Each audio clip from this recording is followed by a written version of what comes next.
लोकनेते आदरणीय भारतनानांच्या जयंतीचं औचित्य साधून भव्य असं राज्यस्तरीय कृषी डेअरी पशुपक्षी प्रदर्शन दिनांक 23 फेब्रुवारी ते 26 फेब्रुवारी हे 4 दिवस आपल्या या पंढरपूरमधील रेल्वे ग्राउंडवरती या प्रदर्शनाचं महोत्सवाचं भारत कृषी महोत्सवाचं आयोजन लोकनेते भारतनाना भालके फाउंडेशन पंढरपूर मंगळवेढा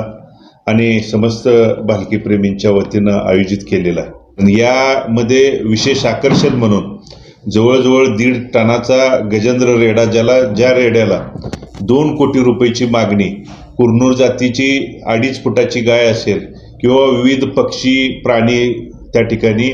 आपल्या खिलार ग्रामीण भागातली खिलार बैल असेल, गाई असेल किंवा आपली पंढरपूरची म्हैस, या अनेक त्या ठिकाणी पशुपक्ष्यांच्या प्रदर्शनामध्ये